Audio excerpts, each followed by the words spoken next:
Eagle, go for landing, over. Roger, understand, go for landing. Eagle looking great. Listen, the Eagle has landed. Space, the final frontier. These are the voyages of the Starship Enterprise. Its 5-year mission to explore strange new worlds, to seek out new life and new civilizations, to boldly go where no man has gone before. Hey there, everybody, and fellow Trekkies, and don't get on your high horse if I don't say Trekker, because I think that's the most pretentious thing any Trekkie can say. You know, you're still one of these. I'm sorry, whether you're a Trekkie or a Trekker. So I go by the old school. We are Trekkies, and here we are going to celebrate one of my favorite TV shows in the whole world, and that is the original Star Trek. And we're going to go through the entire series and talk about the writing of this series, who wrote them, some of the stuff they've done before, why the episode is so good, and why it sucks. Because let's face it, there were some stinkers, but there's also a lot of great ones, and that's why we remember the show. So welcome, everybody. Let me just say hello, see who is here real quick, see if we got an audience for this. Huron the Steadfast is here, and Dan Genovese, JP Roca. H is for Heretic, says, damn it, Graham, I'm a comic skater, not a doctor. Chris Juliano, Paul Taylor, who says, woohoo, original Trek, let's go. Paul also comments that the worst Star Trek episode, he says, going to Eden, but I think it's Return to Eden. Don't know the title, but it's really bad. Even Spock's brain is better than that travesty. Oh, there's worse, and we will get to them. Pluto TV is a station devoted to Star Trek. I watch it all the time. Rob Fellows is checking in from England. Hello, Rob. A man either lives his life as it happens to him, meets it head on and licks it, or he turns his back on it and starts to wither away. A nice quote from The Cage. I believe it was the doctor who said that, wasn't it? Chris Juliano says Plato's stepchildren. Yeah, definitely. Definitely. Let's see who else is here. Mike TV Dub. Man of War 665, Neighbor of the Beast, Hot Dice, and Jake Blues. All right, we got a good crowd. So let's start off in 1964 when Gene Roddenberry, started proposing the idea for this, and he wrote the first pilot called The Cage. And NBC liked it. Well, NBC, he had a few scripts that he wrote, and some of them turned into second and third season episodes. But NBC chose The Cage, and they made a pilot, and they spent quite a bit of money on it. And you can really see all the backgrounds and the details. One of the things I like about The Cage is they show you the hallways, and there's people like in loungewear walking through the halls, something that they explored later on more in depth on The Next Generation, that families were on board the ship as well. Also, the idea of the detached saucer was in the original Star Trek as well. It was mentioned in some of the scripts, but they didn't have the capability to do that. But it was a function of the original Enterprise as well. But I'm digressing here. The Cage wasn't well received by NBC. They thought it was too cerebral. However, they were willing to fund a second pilot because they chose the script, and they thought the main problem was the script. So they chose the next one, Where No Man Has Gone Before. Jeffrey Hunter was no longer available. He had moved on to other things. They had looked at what's his name? The guy from Hawaii, Jack Lord. They looked at Jack Lord. They looked at uh, the guy from Sea Hunt, Lloyd Bridges. But Roddenberry really wanted, Shakespearean actor William Shatner to take on the role. The interesting thing is about the second pilot too, for me, is that when you see TV shows in their infancy, you'll see characters that aren't completely fleshed out, that they need to be more. They start to come into their own throughout the season as the writers get a hold of them, or in a better instance is the actors get a hold of who the character is. The thing when you watch Where No Man Has Gone Before is that William Shatner's Captain Kirk is fully realized. He's dead on for all three seasons. Yeah, there's really no, unlike Spock, where we see Spock in some of these early ones and he's eliciting emotions. He talks loud and gets excited and stuff like that. Even in the Kirk ones, as he started to develop his character, Kirk is dead on all the way through, which is really cool, I think, and a testament to William Shatner. So let's jump into the first episode. We're going to go by the air dates, and not how they were filmed, but we'll talk a little bit about the film sequencing. The first one that they threw up in September of 1966 was The Man Trap, and that one was written by George Clayton Johnson, who was a science fiction writer who had worked in TV as well. He was also known with William F. Nolan. Clayton Johnson wrote, or co-wrote, I should say, Logan's Run, among many other things. And he authored The Man Trap.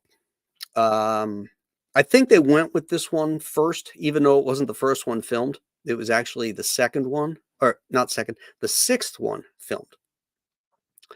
And I think the reason they did this one, because it was a straight up monster thing. It had action in it. It got the characters to another planet.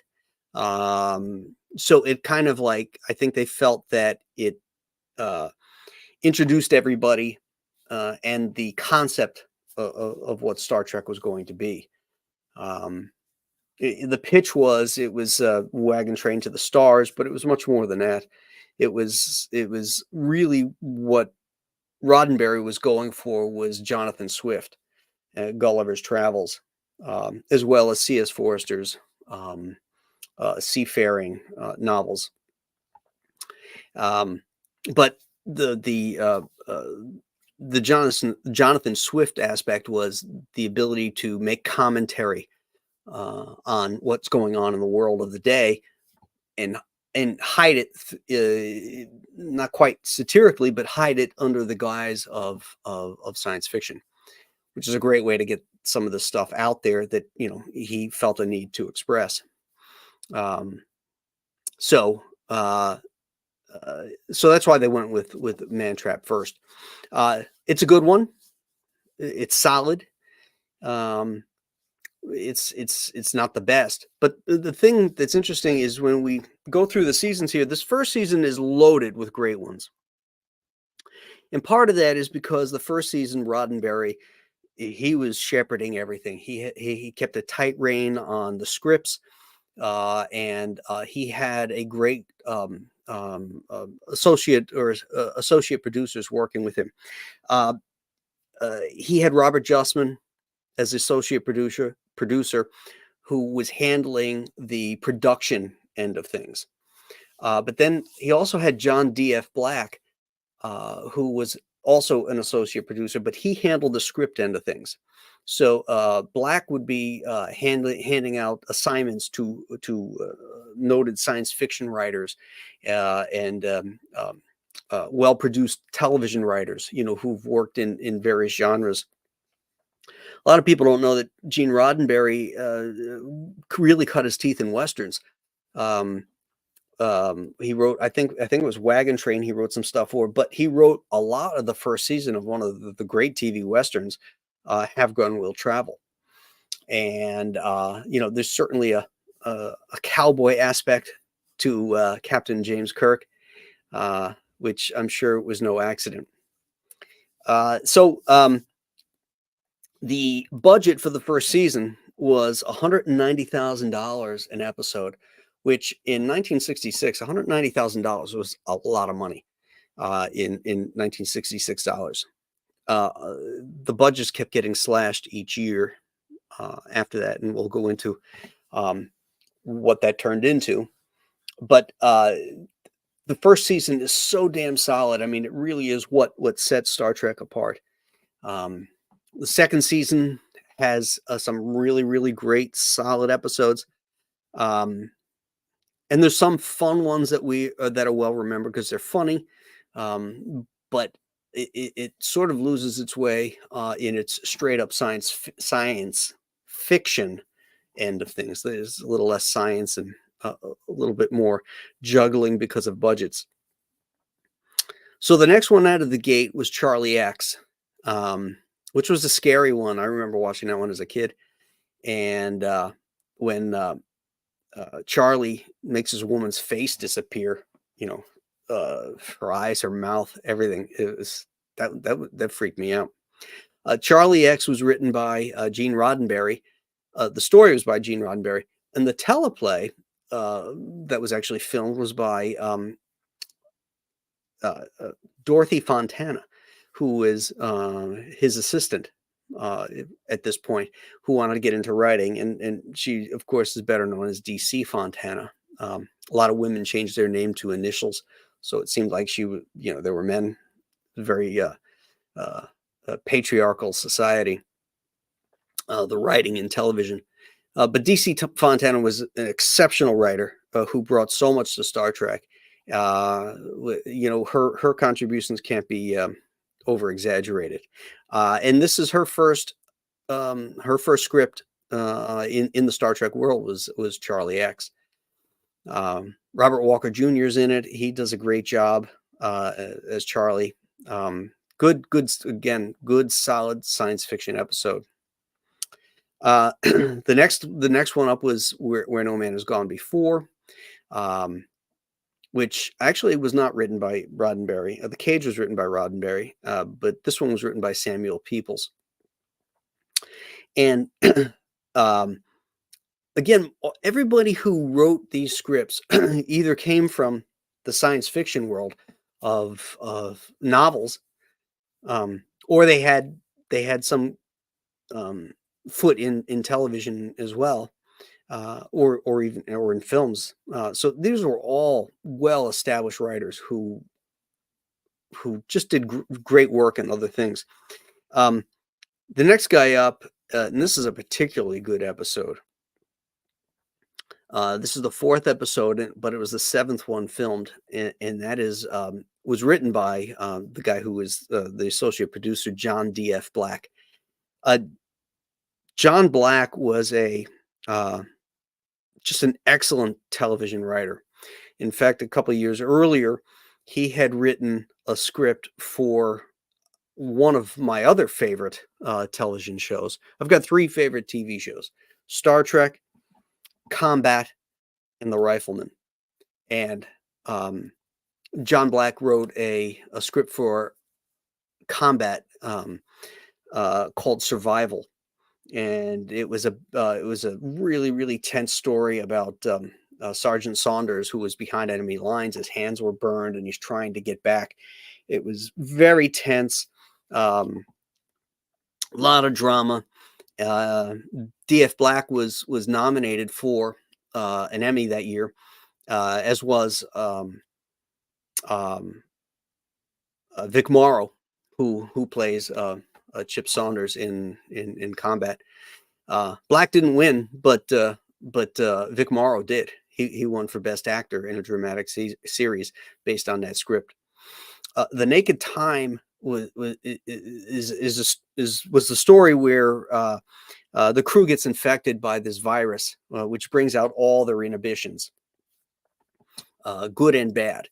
And as it turns out, they're watching the destruction of the star, and they have to keep their distance from it, because as the mass of the star starts to shrink, they get closer and closer to it, and they have to keep it in parity. but as the crew becomes more and more engulfed in this virus, they start to lose their shit, and they have to. They find themselves spiraling down into this thing. So the way he set this up, it's one of those time frame type stories of drama where things have to be done because they're about to crash into this thing, and one of the guys shuts down the warp drive, and Scotty has to have 30 minutes to reignite this system, and they've got like 10. And he says I cannot change the law of physics. I've got to have 30 minutes. Just wonderful drama. And one of the other things I loved in this episode is when Kirk becomes engulfed with the virus. What it brings out in him is his regret of his duty and responsibilities as a captain. Everybody looking up to him not being able to show any emotion, and him not be able to love a woman and have a family and all that kind of stuff. And he's so great. Shatner is so great when he is trying to get his stuff together so that he can get up to the bridge for their final move. He says, he walks out and he walks up to the door towards the camera, and he looks around and he goes, "I'll never," and he's speaking to the Enterprise. He says, "I'll never lose you, never." And then he walks off. Just a great dramatic scene. Excellent episode. One of the best. The next one up was written by the great Richard Matheson. Last Man on Earth. I Am Legend, or rather, I Am Legend became Last Man on Earth. He wrote The Night Stalker. He wrote stuff for Twilight Zone. Just a plethora of great science fiction and horror stories. And he wrote The Enemy Within. And this one was really an adult story where there's a malfunction in the transporter, and it splits Kirk into two beings, good Kirk and bad Kirk. The essence of every man, there's your good side and your bad side. And the aspect of the story being that you have to have the two to become the whole, because without it, you wither and die. But the evil Kirk is pretty damn evil. He goes around. He just wants to embrace every lustful thing of it in his world. Downing Romulan ale. He basically tries to rape Yeoman Rand too. Very, very dramatic and excellent episode by the great Richard Matheson. Back to the Naked Time too is they, when they get out of it, they go through a time warp, and that time travel, that slingshot effect that they use becomes something that they use again in another episode, and they revisit it again in Star Trek 4, the one with the whales. So let's see, 2 was Khan, 3 was Search for Spock. So it'd be 4. Yeah, I guess it'd be 4. Where they use that slingshot effect to go back in time. So that's kind of cool. Next up is Mudd's Women. Story by Gene Roddenberry, teleplay by Stephen Candle, who was a television writer of the day. It's a pretty good episode. It's not great, but there's a great performance by William Shatner in it. And it's just a subtle thing. People say that, Shatner was so over the top, and yes, he could chew the scenery. Particularly in second and third season episodes, maybe because he didn't have as heavy a hand on him by directors. He felt he was a star and he could do that. Maybe, I don't know. I'm speculating here, but he is so good in some of these subtle things. Like there's a sequence where the miners come up and they start saying their demands, because they want they want this, and the other thing. Oh, and they also want these women that Mudd has brought on board. He's basically like a pimp. And Kirk looks at the guy and he kind of laughs and goes, "Anything else?" Like what he's asking for is ridiculous. And the dude goes, "I'm not kidding, Kirk. You're not going to get those lithium crystals if we don't get our shit." And then Shatner, realizes the guy is trying to play hardball, and then he gets his beady-eyed look, and he goes, "No deal."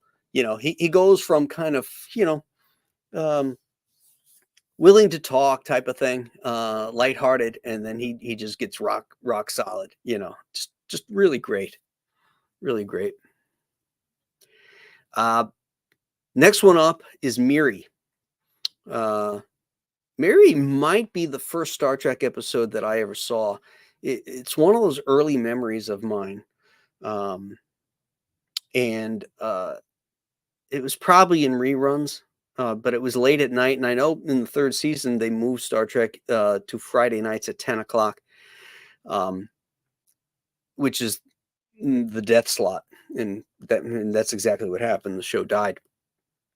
But this one I remembered watching, airing when I was a kid. And obviously it couldn't have been a first season run, because this is still 1966 and I'd have only been 4.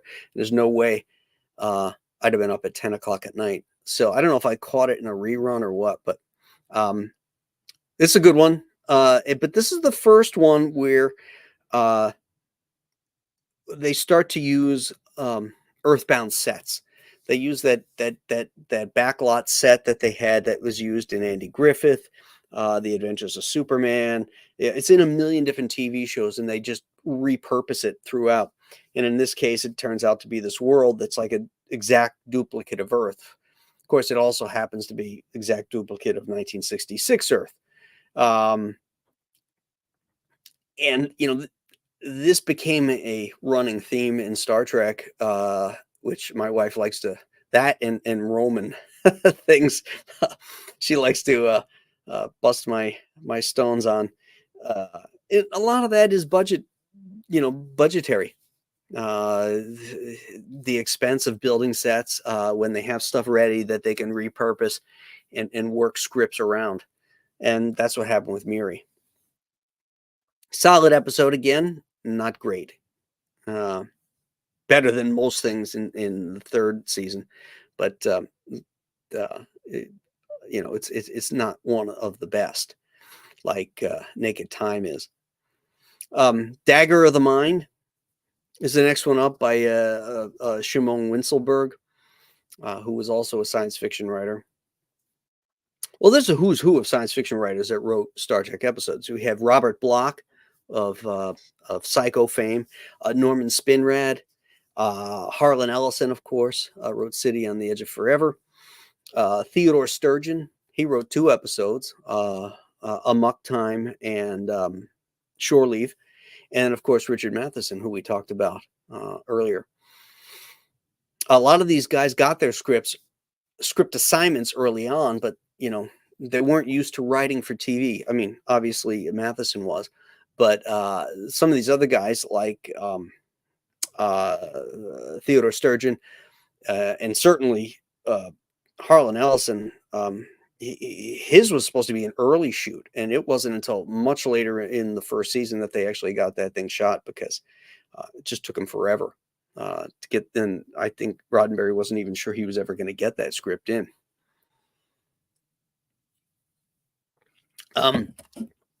Dagger of the Mind, psychological thriller, but it's got some great actors in it. James Gregory, if you were a Barney Miller fan, you remember him as Chief Inspector Luger. And Morgan Woodward, who will appear later on in the second or third season. Can't remember the title of that one, but we'll come to it. It was actually an early script by Roddenberry that was actually going to be a first season episode. Can't remember what that one was. Anyway, oh, and Mariana Hill is in it, who was in The Godfather. She was Fredo's wife, and she's beautiful in this one. Helen Noel, and she had met Kirk at a Christmas party. It's a fun one. Again, kind of scary. You know, it's a mind screwing episode. But James Gregory is great in everything, and it's no different here. The next one up, the 10th episode, is clearly one of the best of the entire series. This one is an A-lister. I go back to this all the time, and that was The Corbomite Maneuver, written by Jerry Soule, who was a television scriptwriter and science fiction author. He wrote The Twilight Zone, Alfred Hitchcock Presents, Outer Limits, many other things. He also wrote more than 20 novels, as well as feature film scripts. So, very accomplished guy. And The Corbomite Maneuver was the first episode filmed once they got the green light for the TV show. So this is, if you look at like the collars, especially like Spock's collar and his hair, his eyebrows, they're not quite the Spock that we've seen in some of these earlier shown episodes. It's because this is the one that's coming right after Where No Man Has Gone Before. And this is another one where Spock is a little, he's not quite as emotive as he was in those earlier pilots, but he still is showing emotion in The Corbomite Maneuver. When he's like reading off stuff, you know, we're coming to critical mass, you know, that type of stuff. He raises his voice. And there's a couple really, really great scenes in this. One is when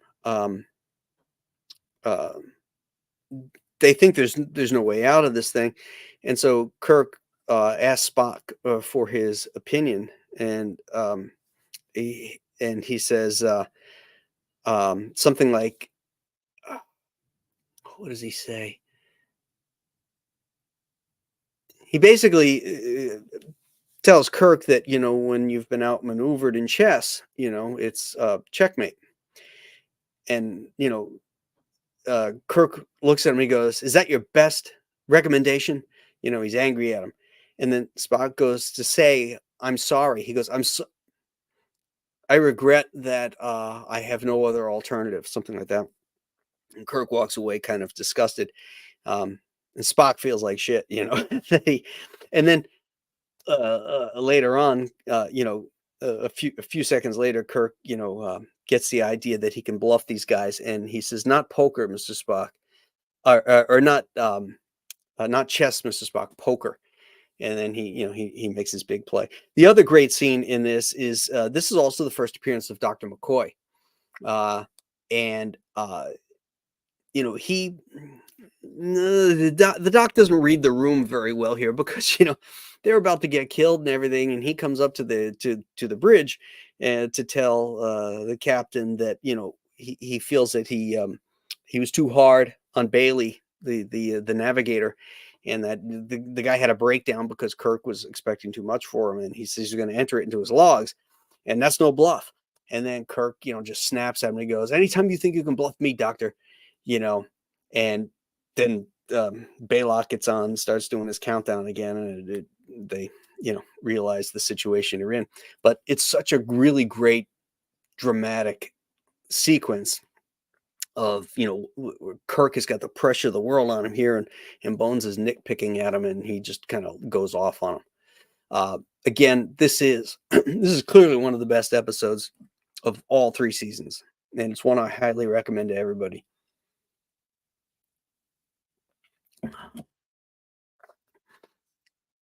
Next up is the 2-parter called The Menagerie, which is basically the cage, which was repurposed. They were already getting behind the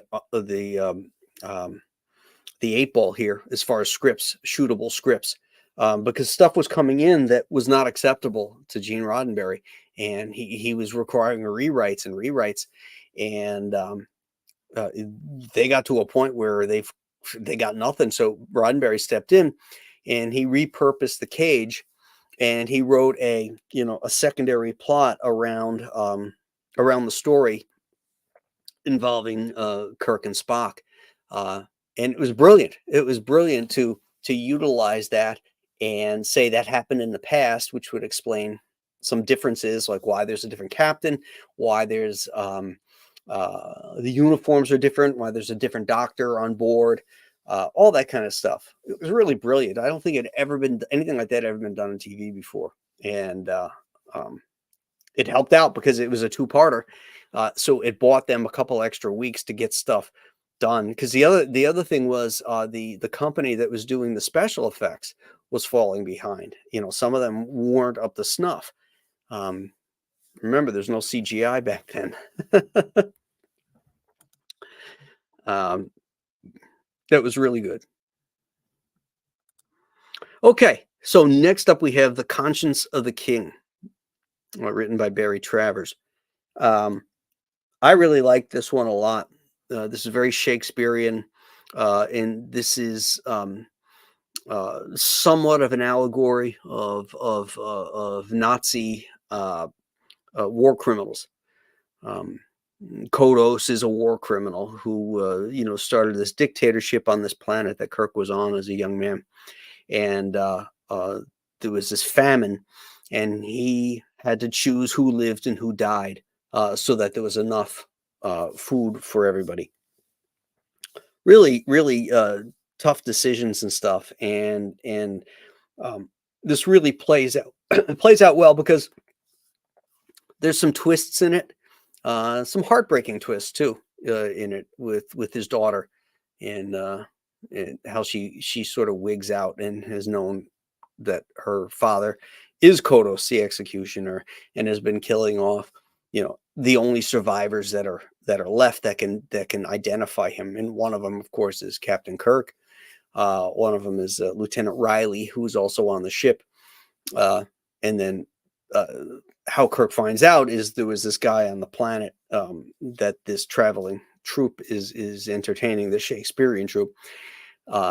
And he's the one who first is suspicious that this guy is actually Kodos. So real solid episode. Excellent. Then the other one that comes up that is, again, one of my top, the best of the series. It's one of those ones, if somebody says, oh, I'm going to recommend a Star Trek episode, this is one of them. The Balance of Terror. This is basically a sort of a submarine remake of Below. What was it? It was the one with Robert Mitchum. He's a submarine captain, and he's at it, or he's at it with Kurt Jurgens. Shoot, can't remember. Somebody in the chat will remember what that film is, right? Let me check the chat here. Enemy Below. Thank you. This old goat nailed it. Yeah, The Enemy Below. This one is fantastic. This is the first appearance of the Romulans, and we find out that they look like Vulcans. It deals with, or that they're an offshoot of Vulcans. It deals with racism, because there's a helmsman on the ship whose family was killed in previous wars with the Romulans. And he's got it in for Spock because he thinks Spock is a traitor, that he's Romulan, Vulcan, whatever. And there's again another fantastic scene on this in this episode where the guy says something derogatory, like "ask Mr. Spock," and Kirk says, "I'm assuming you're saying that because Mr. Spock is so adept at blah blah blah." And he goes, I'm not sure. And Kirk spins him around. He says, well, be sure of this, mister. There is no room for bigotry on the bridge of this ship. Is that clear? And he says, yes, sir. Good. and then he walks away.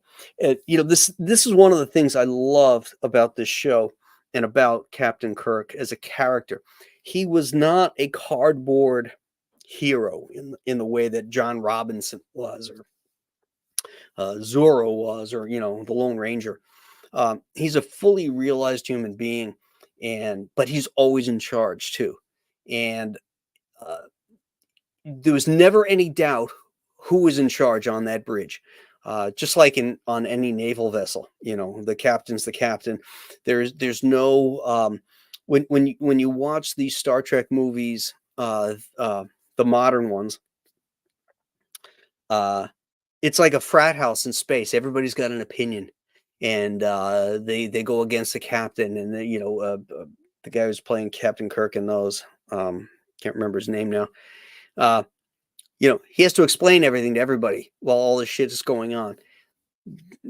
That is not how it works. There's a chain of command, and most of these guys, were writing intelligence, were a lot of them were, including Gene Roddenberry, were World War II vets, and they understood all this stuff. There's another a great scene in my other favorite one that I mentioned, the Corbomite maneuver, where Lieutenant Bailey says, I vote we blast them. And Kirk looks at him, as this young guy. He's not going to reprimand him, entirely. He looks at him and says, well, I'll take that under consideration, Mr. Bailey, when this becomes a democracy. Bam.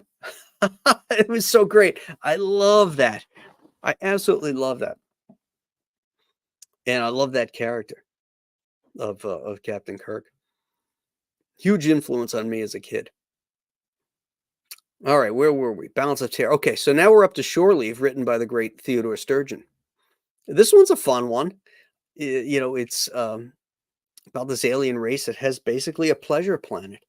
And they run into all kinds of weird things like Alice in Wonderland metaphors. And, you end up finding out that these guys are so advanced, they can, it's sort of like Westworld, basically, is they create these robots and all these things. If you can think of it, they can make it. It's practically instantaneous. It's a little out there. It's a little too fantasy. But there's some really fun and cool scenes. And what's that actress's name who's gorgeous in this? Emily Banks plays Yeoman Barrows. Who I wish she was in more episodes. I don't know why. They kind of they sort of set Dr. McCoy up as a love interest for her, and it never went anywhere. I don't know why that was. Whether Emily Banks had other commitments or something, I don't know. But I wished, because she was a really cool character. She was capable. She was beautiful. I would have loved to have seen more episodes with her. Next up was the Galileo 7. Not one of my favorites in the first season. I think because there's a couple of reasons. One is because the focus is not on Captain Kirk. It's about Spock, where we see him in his first command, where he takes this group, and they end up getting stranded on this planet where there's these giants, and they're trying to kill them. Or the giants are trying to kill the landing party, and they're trying to get off off the planet, because the Enterprise has got to be somewhere, and they can't find them. It's like finding a needle in a haystack because of the storm that happened. They have no idea what planet they're on or anything.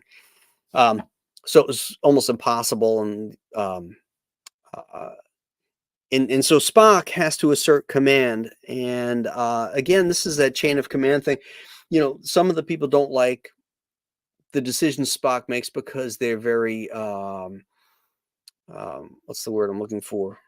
Detached. Because he's using logic. He's not using human emotions at all. And these people are starting to get emotional, and they're blaming Spock for this, that, and the other thing. And there's a couple of times where Dr. McCoy or Scotty has to jump to his side, to say, hey, that's enough, but I didn't like that episode for that reason. I just felt like the people, were a little too judgy and not respectful enough to Spock's command in that episode. So that's me.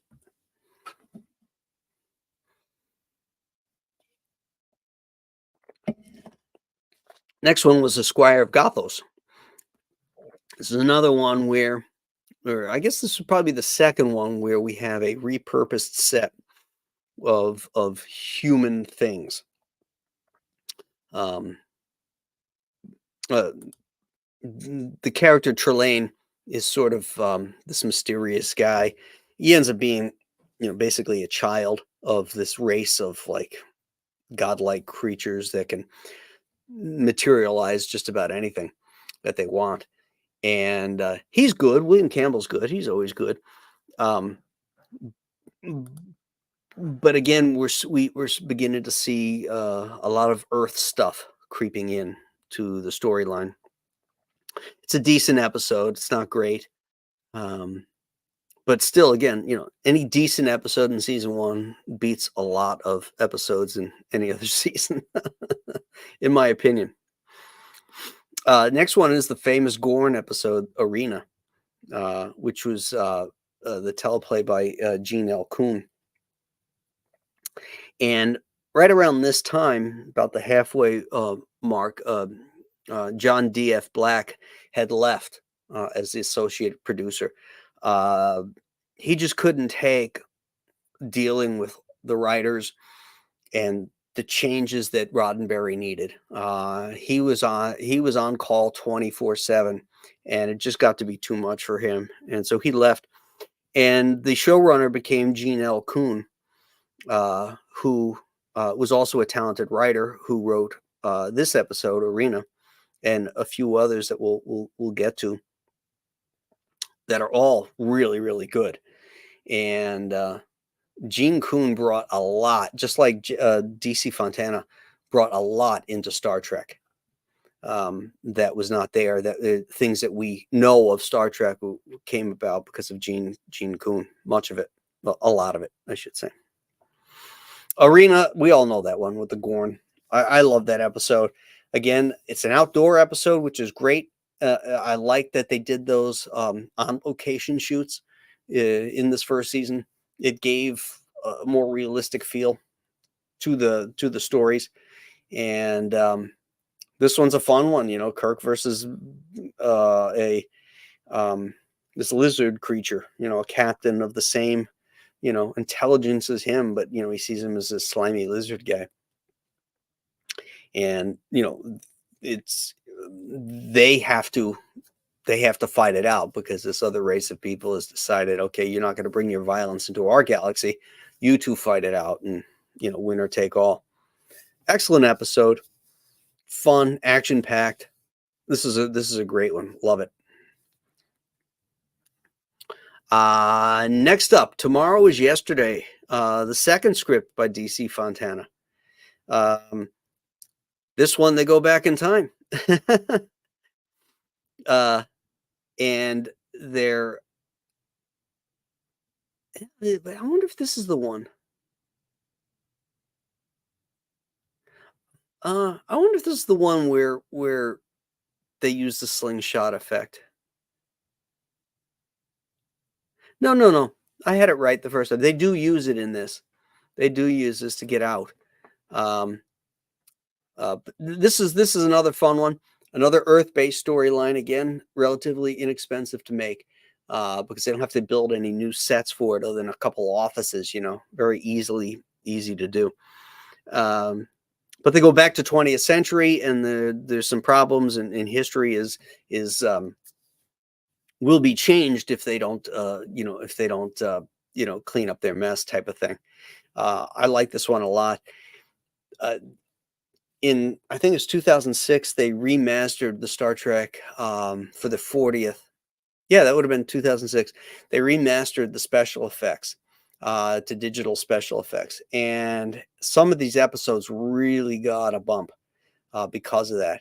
And there's some cool shots in this one, in the remastered one, which like where the Air Force jet sees the Enterprise, through his cockpit. it looks so much better than in the original. That I remember, like the Enterprise was in the original. There's like all these side view shots of it, and it was like like a jalopy on the ground. It's in the air, and there's it's not moving or anything. It's like trying to get up into the atmosphere, and it looked pretty bad. So that was one really cool thing that they did in 2006 is they fixed a lot of the things that they just didn't have the technology to do. And when we get to the second season, we talk about the Doomsday Machine. That's a completely different episode with the new special effects. All right, the next one up is Court Martial. This is a fun little, taut courtroom drama. And what's neat about this is that when Kirk has to testify, they start to read off his accolades, his awards and stuff, and his medals of valor and all this stuff. And that's really kind of cool to give him backstory in this. Has some great actors in it. Elijah Cook Jr., perennial, great actor from the all the way back from the Maltese Falcon. Richard Webb, who is in a bunch of 50 stuff, did radio work too. He plays Ben Finney, the supposed deceased dude who instigates the entire trial and everything, and finds out he's not dead, and he had set this whole thing up to get even with Kirk and blah blah blah. Good episode. Not a lot of action, and in fact, is very little action at all. But there's good drama, which is what I like. Return of the Archons. That's another one that was written by Gene Roddenberry, which was kind of freaky. They use, again, Earth sets. In fact, the same sets as Miri, the street scenes and stuff like that. This is an early one that I had seen as a kid too. And when those guys were in their cloaks with the, they almost looked like Sith Lords, the Archons. I thought they were kind of scary. They had these like tubes that they could shoot rays at you. That was pretty cool. That's a good episode. Again, that's got some good drama. And there's another theme that keeps coming up throughout the series, and I think it started here, is that a computer running a society, which is a sort of a running theme through some other storylines. Then we come up to Space Seed, which of course is the appearance of Khan Noonien Singh. This one was the story written by Carrie Wilbur, and the teleplay was by Gene L. Kuhn and Carrie Wilbur. This is a really good one. And of course, it led to the Wrath of Khan. But the one thing that bugged me about Wrath of Khan is when you see Khan's fellow travelers, the fellow Supermen, if you will, they were all like stuntmen and big guys, and they were very fit, and the women were same, they were kind of fit and sexy and all this kind of stuff, because they're supposed to be genetically altered and better than us, all that kind of stuff. And then you go to Wrath of Khan, and all of a sudden they all seem like they would be like the kids of those people, because they're so much younger than Khan, and when all these people would have been around the same age as Khan. And none of them look like they were fit. they look like a bunch of slugs, so that always bothered me. But this is a classic one. It's got great drama. It's got great tension between Khan and Kirk, playing mind games, and then it's also got good action in it too, where Kirk takes out Khan with a PVC pipe. Taste of Armageddon. This one is one that I really like a lot. This is the story of these two societies, these two planets that have been at war for centuries. But war is an ugly thing, and so they found a way to make it cleaner. So they just launch computer strikes, you know, and when the computer registers a hit, sort of like Battleship, oh, the ship goes down, well, when if you're in that zone where this hit goes, you have to report to these disintegration chambers. So you basically, are killing yourself because the computer said you died, statistically, which is a really great storyline. And then Kirk decides, well, fuck this. You guys got to know how ugly and dirty war is, because that's what keeps you from doing it. They've been doing this for hundreds of years because it's so sterile and clean, and they needed to break some shit basically. And the guy calls Kirk, a barbarian, and he says, he basically admitted he is, by doing what he's doing. Excellent episode. Next episode is This Side of Paradise, another excellent one. The exterior shots where they went down to a ranch where these pilgrims were setting up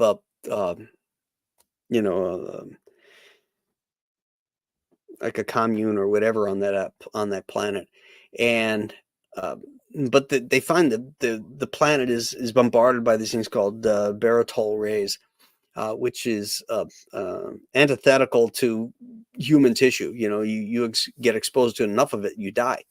And yet, so they think when they go down there, the population's going to have been wiped out, the animal population, the human population. But they get down there and everybody's healthy as an ox, and it's because there's these plants that take you over and give you an immunity to it, but you lose yourself in it, and all of a sudden, they're beaming them up to the ship, and the crew is getting infected by these plants, and they're all moving down to paradise there, and Spock has been shot with him, and he gets emotions and falls in love with Charles Bronson's wife, Jill, not Jill St. John. That's not it. What's her name? Jill Ireland. And it's probably not a smart thing to do, is fall in love with Charles Bronson's wife, but he does.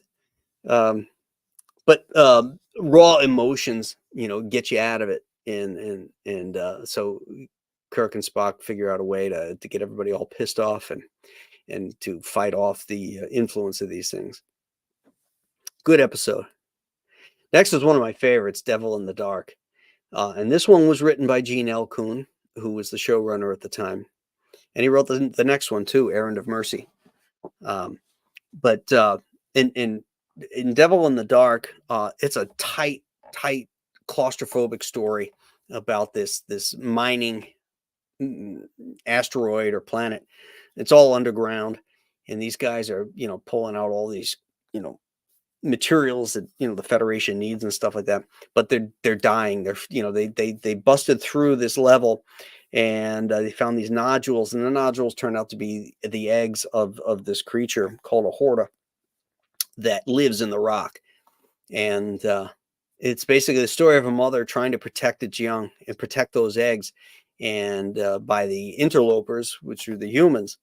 And so it's got a very, very cool take that you never saw back then. It sounds like something you might have heard or seen in today's storytelling, but back then that was a new concept. It was really, really cool. Good drama in it. William Shatner's father died while they were filming this, and he had to leave at one point. And so there was some scenes where back shots, it was with a stuntman. But this is one of my favorites. I rewatch this one a lot. Errand of Mercy. Another excellent one written by Gene L. Kuhn. And this is the one that introduces the Organians.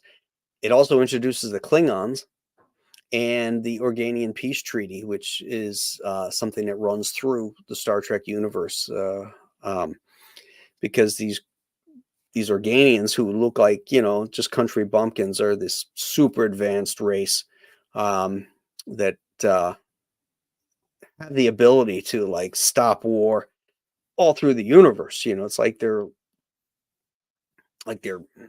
energy or their mind can, and that comes out at the end, when the Klingons and the Federation are going to go at it. They find their everything, every weapon and everything has been superheated. They can't touch each other. They can't pick up a weapon. And then the guy tells them, same thing is true on your ships and on the Klingon planet and all throughout the universe, wherever there's civilization of Klingons and humans. All this is going on at the same time, which is just mind blowing. So that was really, really cool, way out story. I like it a lot. Now, here we get to the worst episode of the first season. They've all been good, certainly adequate, adequate or better, or great. And then we get to this one, the alternative factor, which could have been really good, but I think the problem was telling the story with the limited special effects that they had. Is basically a rift in the universe and a multiverse, if you will, where this Lazarus character is fighting this other Lazarus character. But it became very confusing how they told the story. You didn't know, is this guy a nut? Is which one's Lazarus? Which one is the bad Lazarus? All this kind of stuff. It's just a mess in storytelling.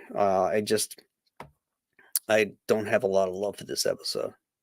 In fact, it's one that I probably don't talk too much, watch it too much when I'm skipping through some of these things. I'll watch every other one in the first season, but yeah, that one, bad storytelling.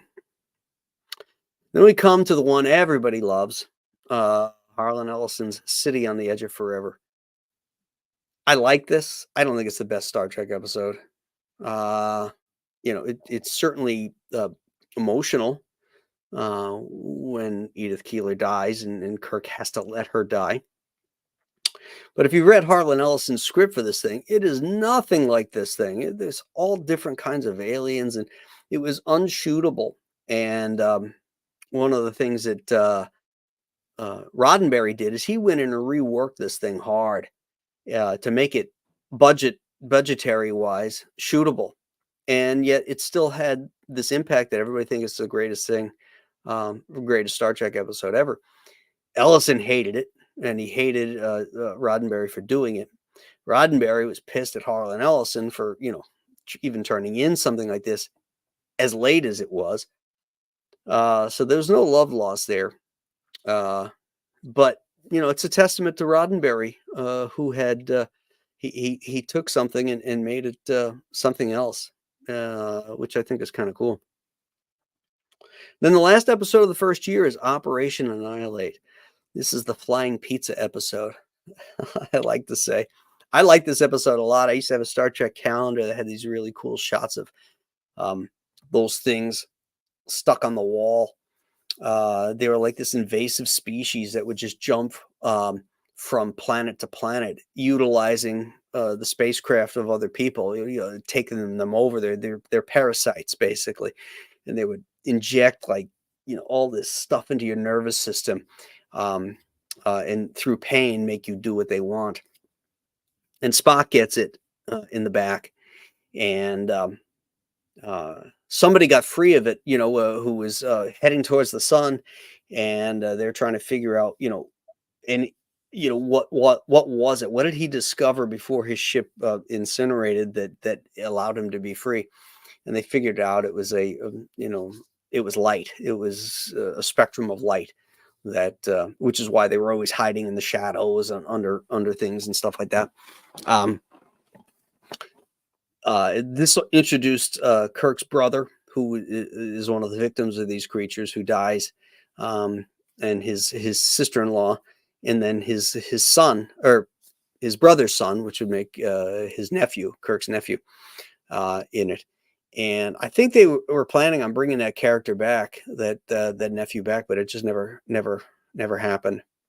Same thing with like Yeoman Barrows. It seemed like they were going to do something with her, and they didn't.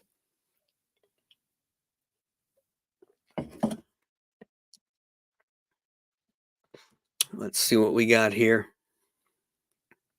as we break for season 2. Just checking the chat here, see if there's anything I need to address. Oh, yeah, there's a super chat. H for Heretic, thank you for that $2 super chat. Chekhov did not appear in Space Seed. Yeah, and yet in Wrath of Khan, he says, "I know you. I never forget a face, Mr. Chekhov."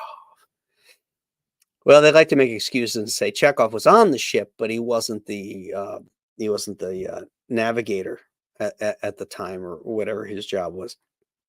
He was in another department, and somehow Khan had,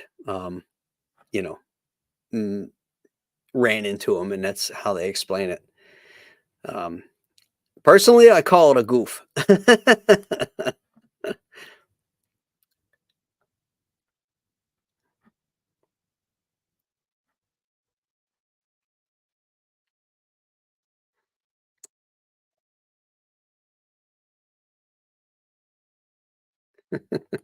Some good quotes here.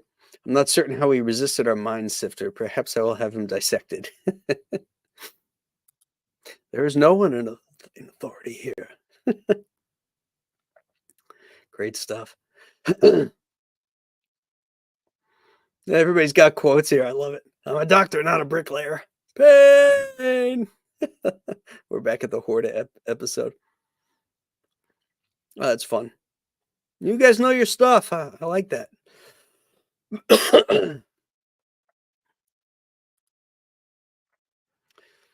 Steve GT26, they brought him in when George Takei was away shooting the Green Berets. Yeah, that's true.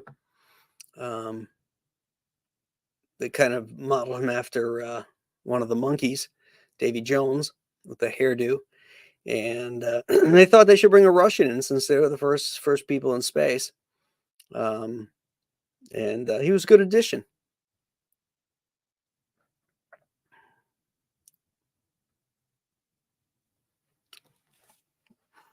All right, let's go on to season 2. The first one is another Theodore Sturgeon one, Amok Time, which is what introduces us to Vulcan. It's the first time we get to see what Vulcan looks like, which in the remastered versions look really cool too.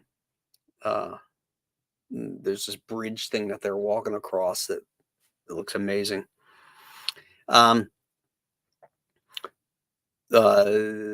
We also find out about Spock and his Pong Flar, and his mating rituals and all that kind of stuff. We find out a lot about Vulcan in this episode.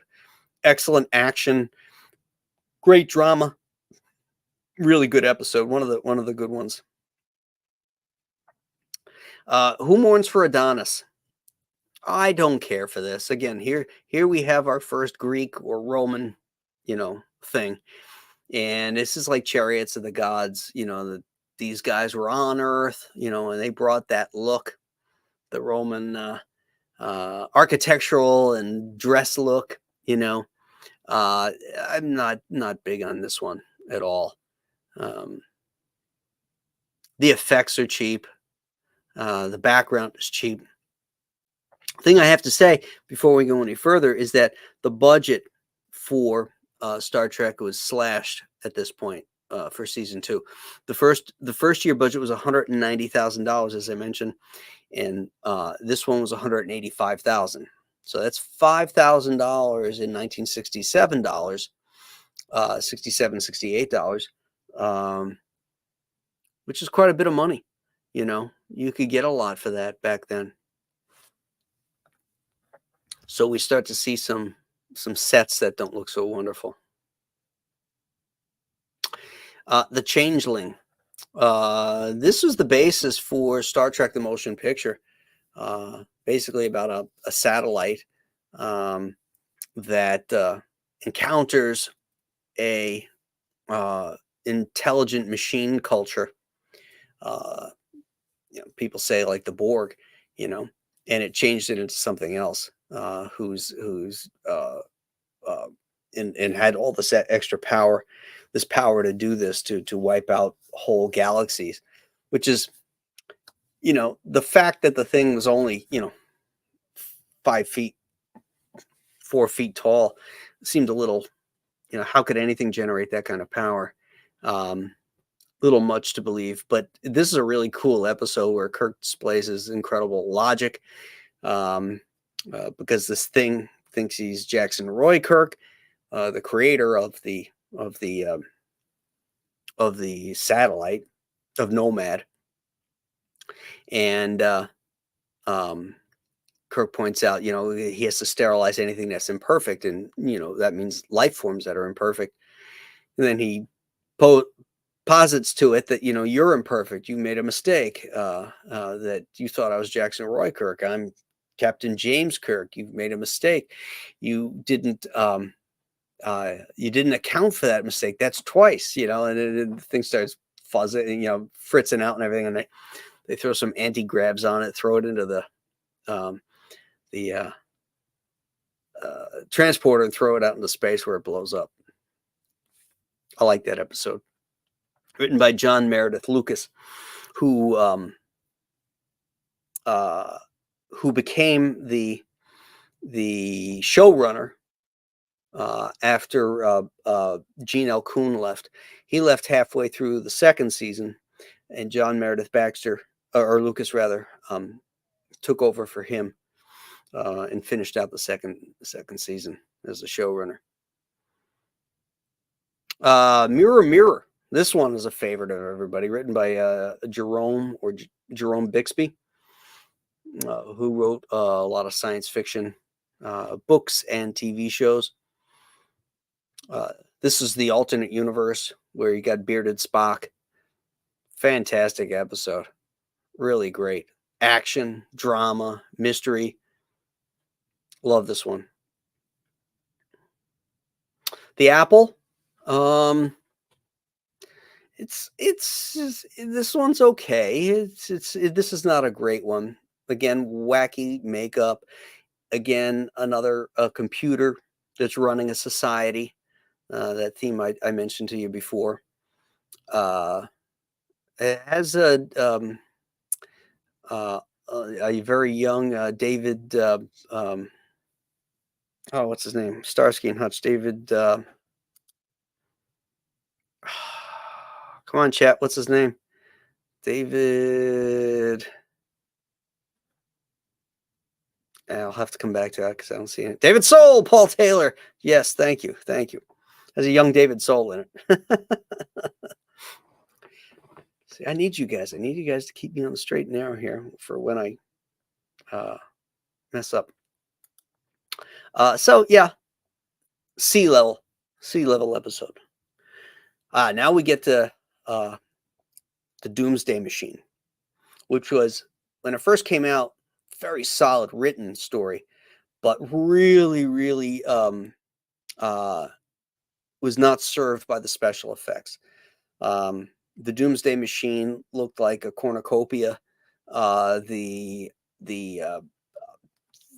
scale of the ship to this planet killer was ridiculous. How could this thing, chew up planets? The constellation that was destroyed. It was like when it was in tow, when Kirk got the engines going on it, at least partially, again, it was that like it's a car, really bad. The acting, the drama, the script, fantastic. Did I mention Norman Spinrad wrote this? Yeah, he did. Now, flash forward to 2006, and they put these digital effects in here. Oh my God. The constellation looks amazing. It's all torn up.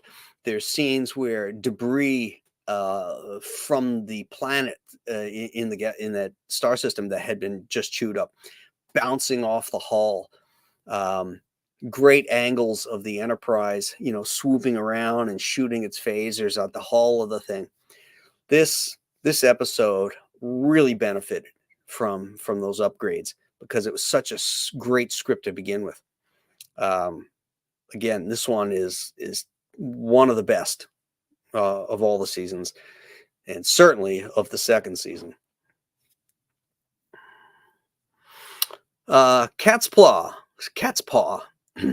which was the first episode shown of the second season, but was actually no, it was the first episode shot of the second season, and sort of a Halloween episode, written by Robert Bloch, Psycho fame. This one's again, they're using human sets, old castles and stuff, and black cats, and again, they're tapping into human psyche here. So there's a certain amount of leeway you got to give it, even though we're starting to see more and more of that throughout here. But it's an okay episode. The next one after that, I Mud. Again, this one was way too cutesy, too funny and silly, I thought. It brought back Harry Mudd, which is great because he was a great character, and Roger C. Carmel was fantastic as this bombastic, knucklehead. They softened him up a bit for this one, but it's not a great episode. Metamorphosis. This one is a great episode. Again, another Gene L. Coon episode. Where they get stranded in the shuttlecraft on this planet, or brought to this planet, basically, because they find there's a guy stranded there, and it's Zefram Cochrane, the man who created the warp drive, and this is a character that will appear in other Star Trek versions later on. And he's played by Glenn Corbett, who was on Route 66, and he's been stranded there. He's supposed to be 80-something years old, but he's the friend, keeps him young, but he's lonely, and so they bring these other humans there, and then they find out that the it's not called the Friend. Oh, what's the name? Okay, chat. What's his name? What's the character's name? The alien thing that wants Cochrane to stay there, and indicates that he's in love with him. That there's love for this thing. And so the companion. Thank you, Paul Taylor, to the rescue again. And so this woman, Eleanor Donahue of Father Knows Best fame, has this rare disease and is dying, and the companion ends up going into her and becoming human through her, and then that's how Cochrane and her are going to stay together. It's a very touching episode, but it also, Kirk is willing to do whatever he has to, destroy this life form if he needs to get these people, his people, off that planet. But yeah, it's very, very excellent episode. I love that. Then we have Journey to Babel, another one written by DC Fontana. And this one introduces Spock's parents and a lot of things about Vulcan that hadn't been known in the Theodore Sturgeon episode. So Fontana brought a lot more to the table here in this episode. It's got this, it's got this. Let's show this. Hold on.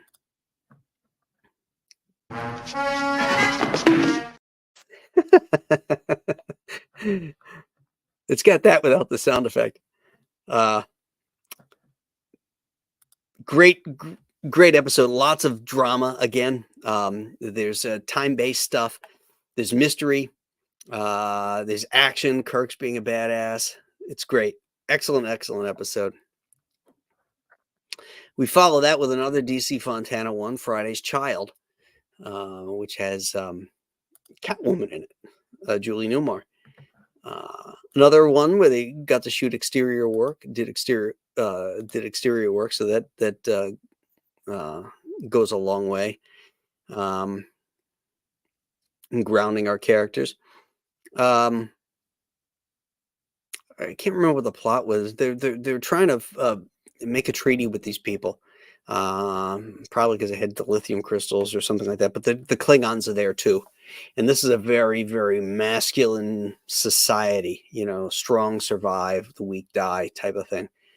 And of course, it shows the cowardliness of the Klingons, and heroic nature of the Federation. You know, blah blah blah.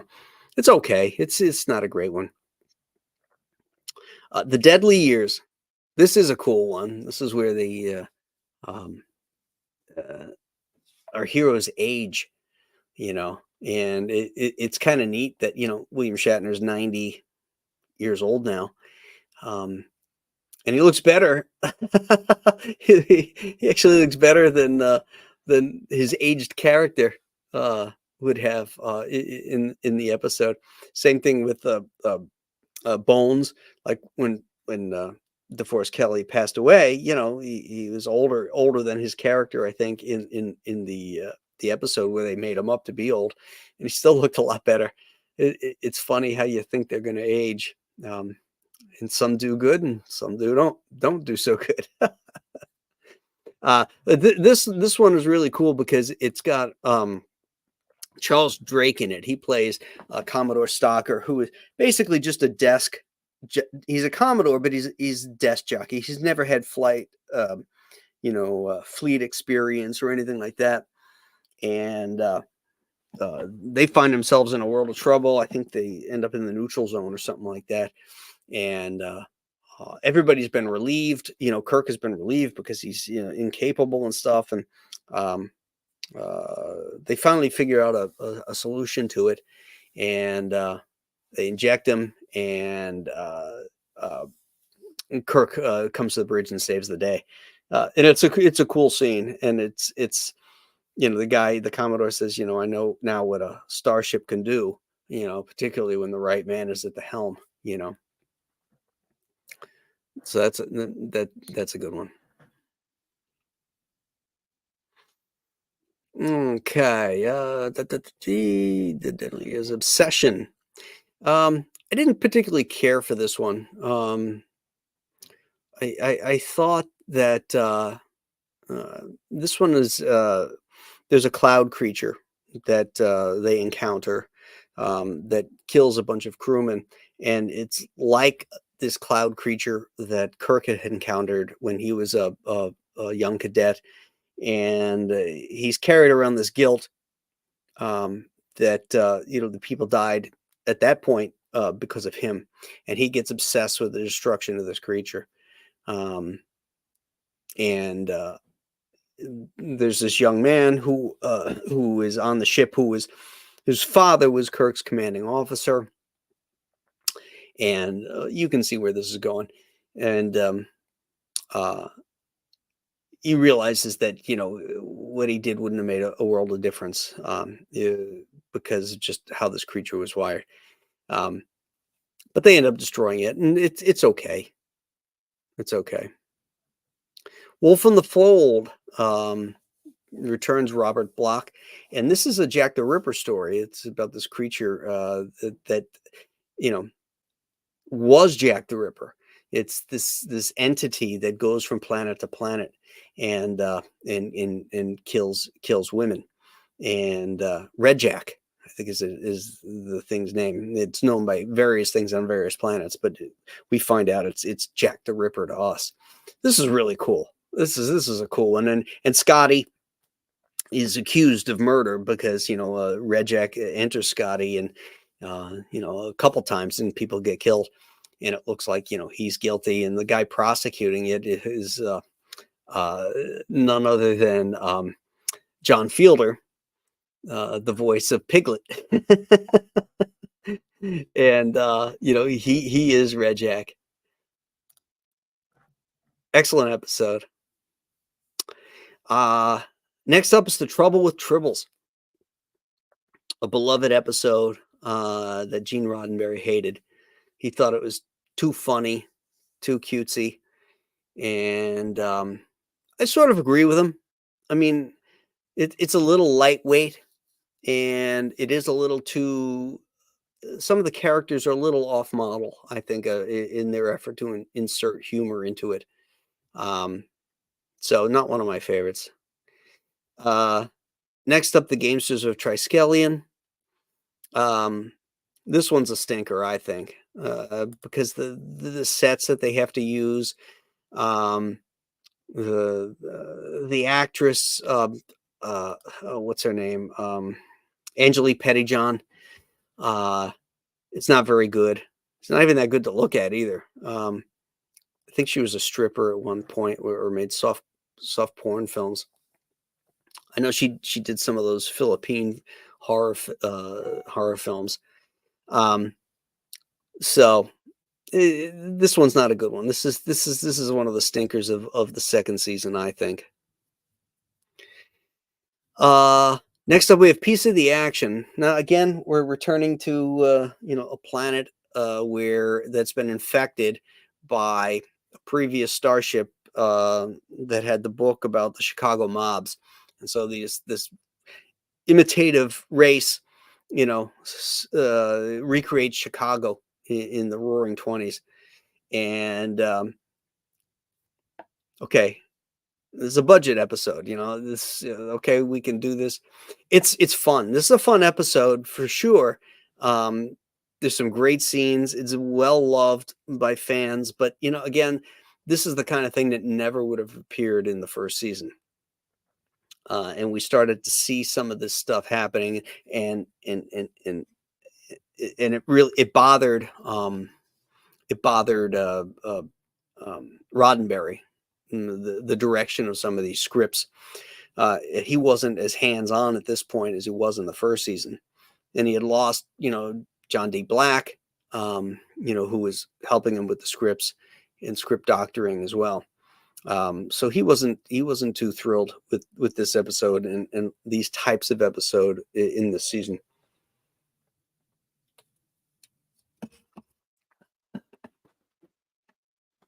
Yeah, we're starting to get to a bunch of them that were kind of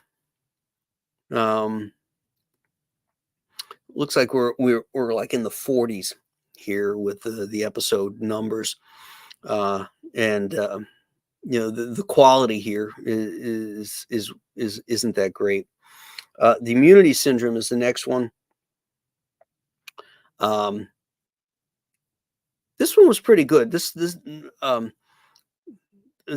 the one with the giant amoeba, where they wonder, are we white blood cells in a bigger universe? That type of world within worlds type of thing.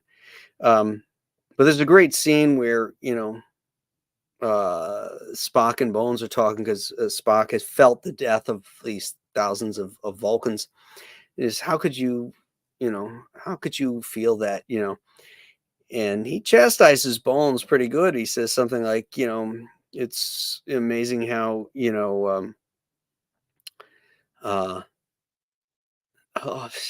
what does he say? Something about how, you can, I'm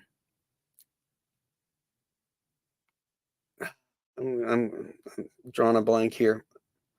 There's something about human nature that we can look. We're shocked by the death of thousands and not one, or something like that. I forget what it is now. But that one's a decent episode. Private Little War. This is an interesting one because the teleplays by Gene Roddenberry, and this is basically an allegory of Vietnam. It's about escalating a war of an indigenous people by two outsiders. You've got the Klingons on one side, who are helping this one group, and then you've got the Federation who Kirk feels that we have to have parity. We have to give them the same type of weapons. And Bones is the doubting Thomas, who is speaking about, this is unethical. We can't do this. And uh, this is actually it's a well written episode. If the execution isn't a little clunky, but I like what they have to say in this one.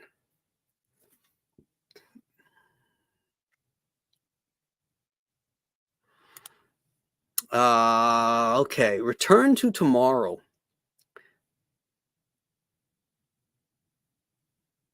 Oh yeah, this is one of my least favorites. I really dislike this one. This is they go down to this planet, and there's these spheres that are containing the essence of this race of people. The last of them, Sargon, is the leader. He's the benevolent leader. His lover, and then of course the third wheel in the relationship, who's going to be the bad guy. And they want to take possession of Kirk and Spock and Diana Muldaur, who eventually goes on to become Dr. Pulaski in the Next Generation. This one doesn't work on any level for me. I don't like the performances. I don't like the script. This is not one of the good ones. In fact, we got a few here that I'm just gonna kind of skim over because they do stink. Patterns of Force. Again, another planet that just happens to have Nazis. It looks just like Earth, and they've got these. They've been infected by this Federation guy, John Gill, and all of a sudden the whole planet is turned into Nazis. So it's like a metaphor for all, for that. So it's heavy-handed, and again, cheap to produce. By Any Other Name, written by Jerome Bixby. The teleplay was by DC Fontana and Bixby. This one is kind of interesting. It's got the beautiful Barbara Boucher in it and Warren Stevens from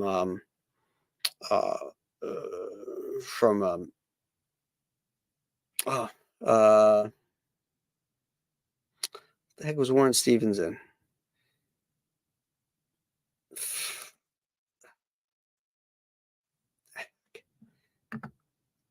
I'm drawing a blank here. I'm in Star Trek world, and I'm trying to think of it was the movie that so inspired Star Trek. Okay, let me go to the chat here.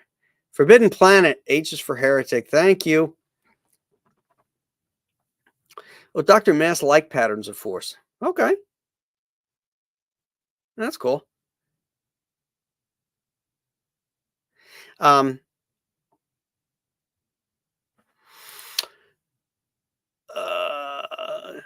Yeah, there's some cool scenes in here. As these the Kelvins are going to take control of the Enterprise and boost it up to get them back to their planet and everything. Scotty takes out his best whiskey, and he gets this one guy blottoed, this alien blottoed, which is kind of a funny scene. There's an interesting thing where they have these things on their belts, and they press it, and one of the crewmen are turned into like these styrofoam spheres, which is the essence of them. So he takes, these two guys and this girl. No, it was a guy and a girl. It was and he turns them into these styrofoam things, and then he tells him he's gonna, he squeezes the thing, turns it to dust, and then takes the other one and tosses it down on the ground. He says, this person no longer exists, but this person can be, rejuvenated. So he throws it down, and the dude pops back up. So he killed the woman, which I thought was, very powerful for the day. You would have expected that it would have been the guy and the woman would have survived, and it didn't. It didn't turn out that way. So that I thought that was a nice twist. Um, Omega Glory, that was the one that had Morgan Woodward in it that I was trying to think of. This was an early script by Gene Roddenberry, back when they first had a bunch of scripts ready to go when the show was first getting made. And this is another allegory of sort of I guess it would be the Korean War, really. The Combs, which are the communists, and there's these Asian characters. It's a battle of the Prime Directive. This Captain Tracy, who's Morgan Woodward. He believes that people on this planet live forever. Almost like immortality, and he wants to capitalize on that, and he ends up arming some of these people with phasers, and it's a whole thing that gets all screwed up, and then we find out, that they had this. They were. It's hard to explain this thing because it sounds so stupid when you think about it. The guy walks out with an American flag, and he's he's reciting the Pledge of Allegiance in this kind of garbled accent. And again, this millions of miles away from Earth, and this stuff is getting said. It's just unbelievable. I'm just sorry to say, it's unbelievable that I know it's an allegory, but it was kind of cool up until the end. Mega Glory was a good one. Tracy's a great psycho. Yeah, he was great when he kicked Kirk's ass. I mean, Kirk didn't get beat up much, but there's a couple scenes where Kirk just gets it handed to him by Captain Tracy. He does some karate shit on him and stuff. It's pretty cool. Here's another good quote, Mr. Spock. It is my experience that evil wins unless good is very, very careful. That's a good line.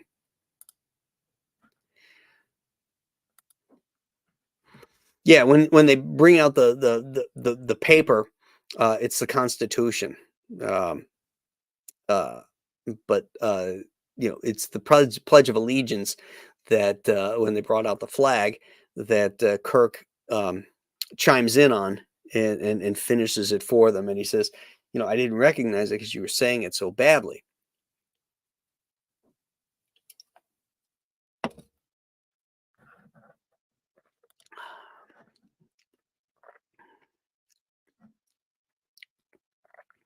Next one is a good one. The Ultimate Computer.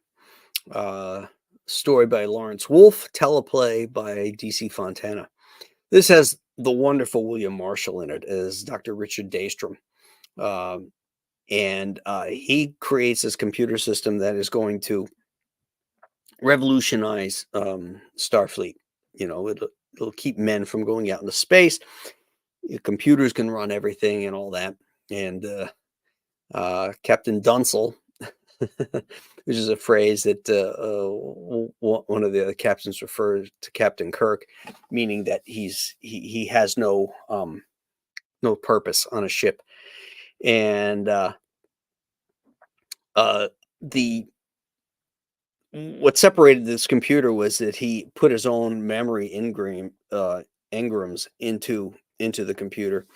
But he was a flawed man. He had some shit, because he had achieved so much so young, was never able to repeat it. So he had some stuff, and they're doing these war games, and the M5 unit is destroying the other ships, and somehow Kirk manages to disable it and disable the ship, and instead of firing it up, he tells him to shut everything down, and the captain of the other ship knows Kirk, and Kirk knows him, and he's basically leaving himself out in the open for the kill.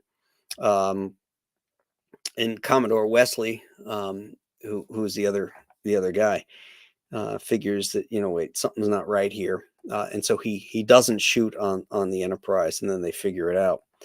Um, but William Marshall, when he goes off, when he freaks out and loses control, he's so great. He's so imposing. He's like 6'4", with this very wonderful Shakespearean voice and cadence. If you haven't seen Blackula or Scream, Blackula Scream, William Marshall plays Blackula in those blaxploitation horror films. Fantastic. What great fun. Just a really great actor. And he brings a lot of gravitas to this episode.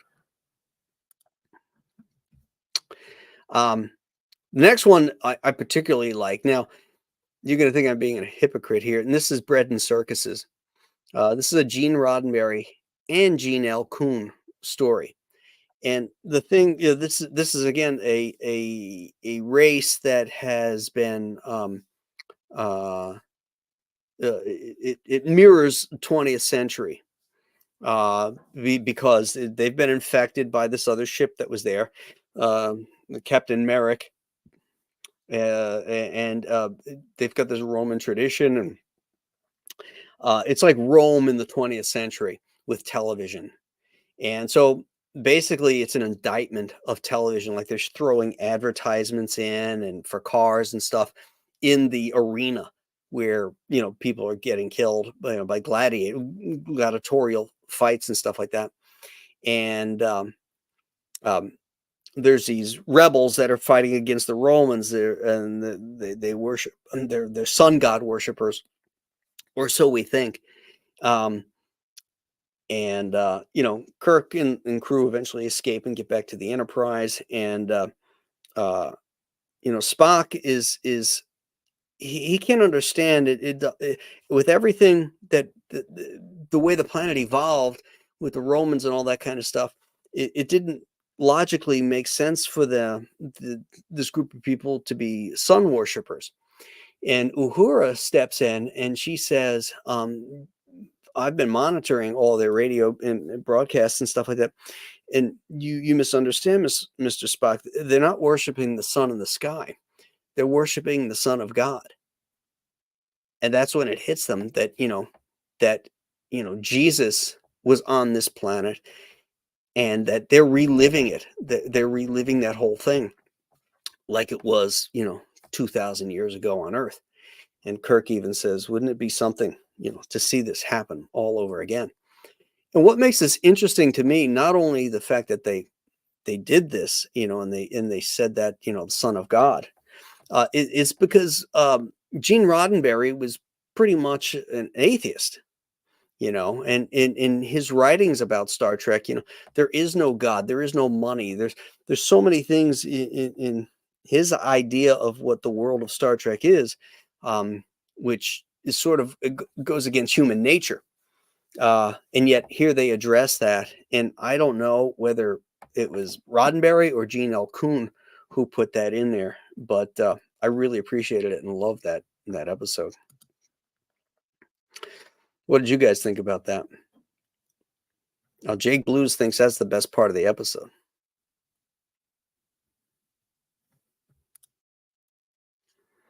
So the last one of season 2 is Assignment Earth.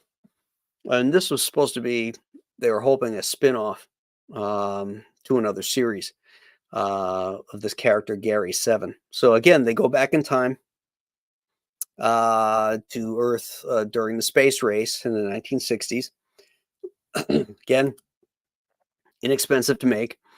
It had Robert Lansing as Gary 7 and Terry Garr as his secretary, Roberta Lincoln. And they were trying to, set things up for another series. It's not a bad episode. I thought the Gary Seven character was interesting. It would be neat to see where they went with that. But it's an okay one. All right, so that wraps up season 2. Paul Taylor agrees it's a meh episode. Yeah, I like when the cat turns into that girl.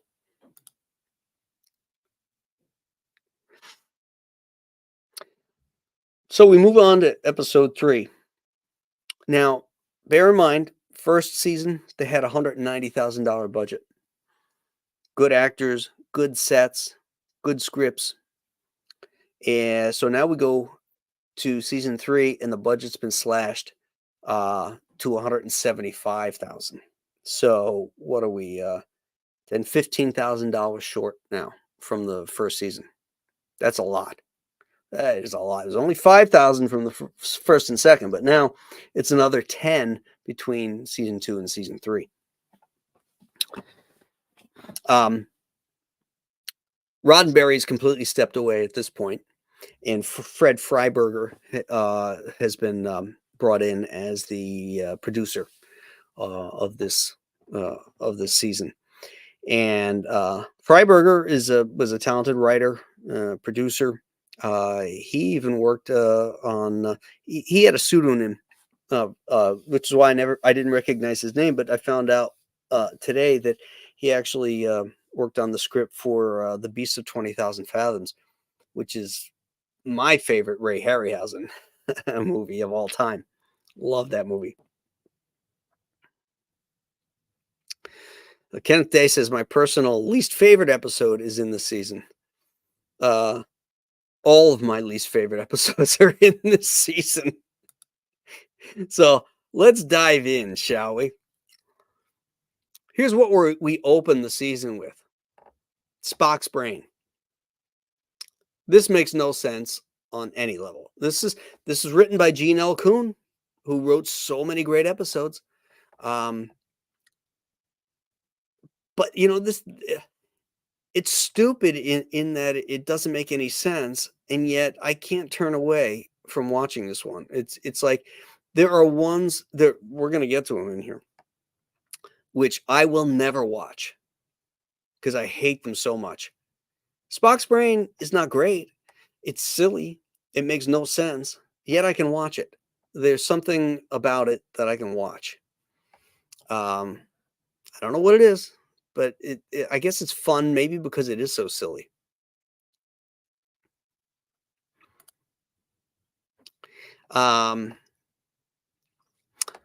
Next up, we have the Enterprise incident. Again, not a favorite. This is the one where the Enterprise finds itself in the Romulan neutral zone, breaking treaty, and Captain Kirk seems to be off his rocker, and it's basically, Kirk's orders were to, somehow get the cloaking device that the Romulans had. And this is how they do it. They make believe that Kirk is nuts, and he has to go on board. He has surgery done. He ends up looking like a Romulan. He has to go on board and get this cloaking device and get it off the ship. Well, some major plot holes here. They don't know what this thing looks like, and yet he gets it. He brings it back, and somehow it fits on the engineering of the Enterprise to make it go invisible. I can't even buy a piece of plumbing for my sink and have that fit, because they're constantly changing stuff. And here it is, a different race, a different engineering, and all this kind of stuff, and it fits.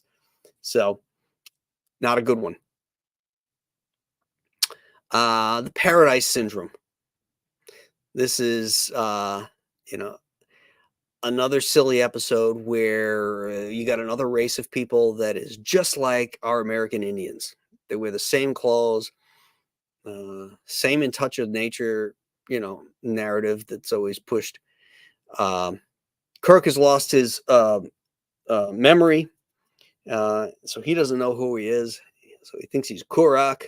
They give him the name Korak because he's trying to say his name is Kirk, and he can't remember. Not a good one. Again, this one was written by Margaret Arman. Never heard of her. Okay, now we get to the really bad. And the children shall lead. This piece of crap is one of the worst. This is one of the ones I told you about I will never watch. This is so bad. Melvin Belli, the famous Los Angeles attorney, plays the alien creature, the Gorgon.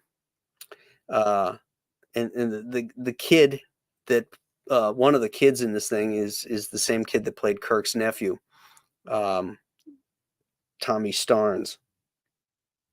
Not Tommy Starnes, Craig Huxley. This is a terrible, terrible episode. I'm not even going to go into it, what its plot was, because it's so bad. Next up is There in Truth No Beauty? By Jean Lisette Erosti. Again, who ever heard of these people?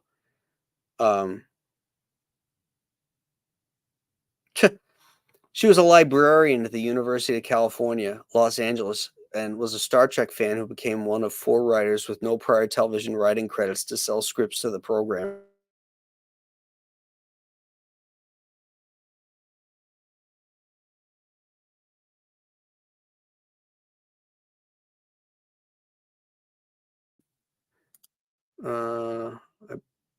Looks like my stream cut out there for a second. So as I started to say, this I had Diana Muldaur show up again. This time as a different character, and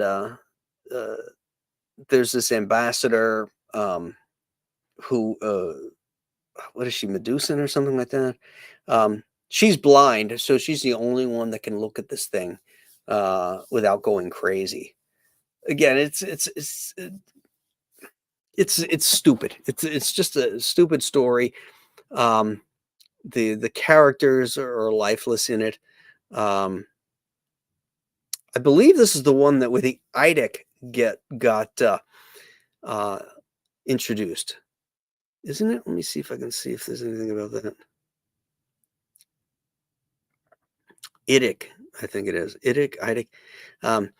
It was this was Gene Roddenberry's way of trying to license and make money off of Star Trek. Infinite diversity through infinite diversity through infinite combinations. I know the cast got really pissed at him. Nimoy and Shatner were really pissed at this, that he's sticking this thing in to kind of shill a product. So yeah, we're heading into the dark zone here, my friends, of crap.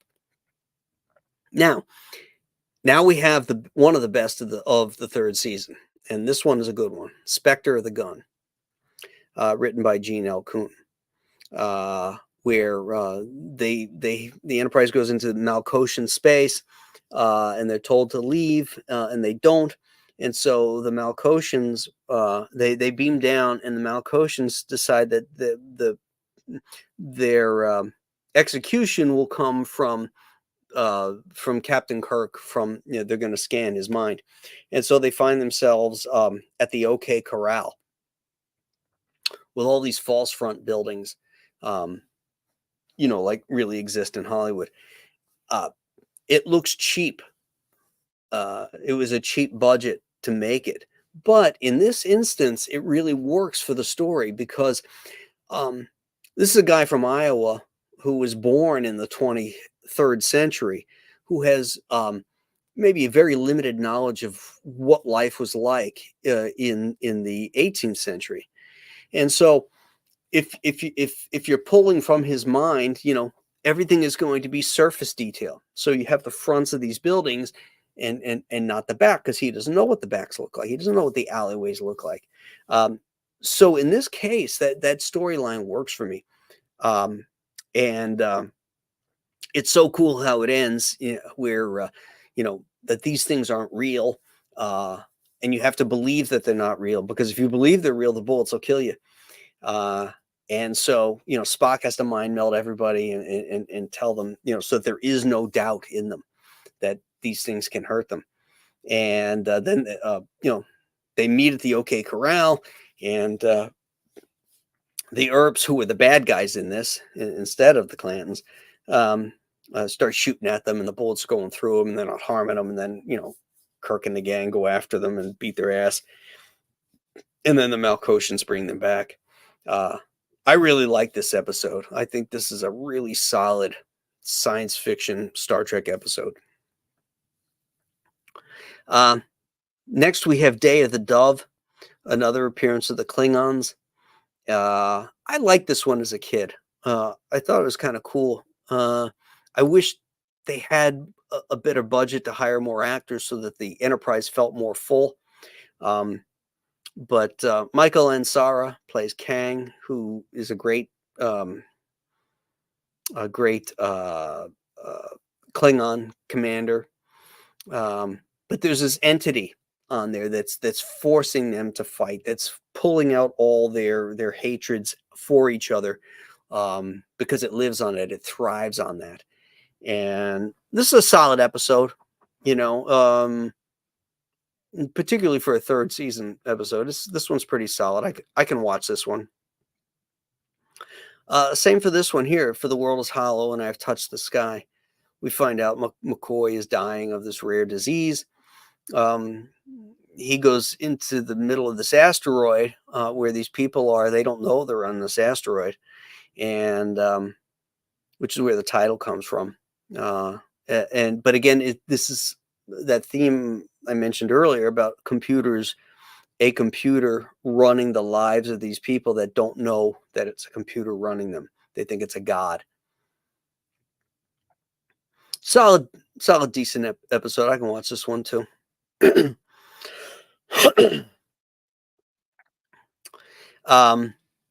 Tholian Web. The Tholians appeared in Star Trek Enterprise too. This one's not bad. It's been a long time since I've seen this one. But I can't even remember the plot of this one.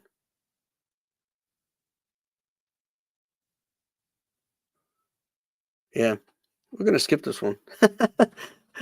I must not have loved it too much, but yeah, I know that there's like this phasing in and out of reality, and Kirk is caught in between it, and they have to bring him back before that window completely closes. And at the same time, these Tholians are kind of webbing them in, webbing the Enterprise in with I get these energy units or things like that. So yeah, not a great one. Okay, now we come to another one that is the worst, and the children shall lead, and Plato's stepchildren. Two of them I can't watch, and I won't watch. Again, we revisit Rome, because I guess the sets are cheap, and they were handy. And this is the one that people like to cite because it's the first interracial kiss. But it's horrible. It's a terrible episode. I won't watch it. Wink of an eye. Not great. About this race of people that are moving at a higher rate of speed, in the same plane as us, and you can't see them. Boring. Here's one a lot of people dislike, but I like a lot: the empath. This one again is another low budget one. A lot of black space around them in this area where they find themselves. Um, what are they? The Scalosians, the planet Scalos. Yeah, yeah, yeah. Um, which is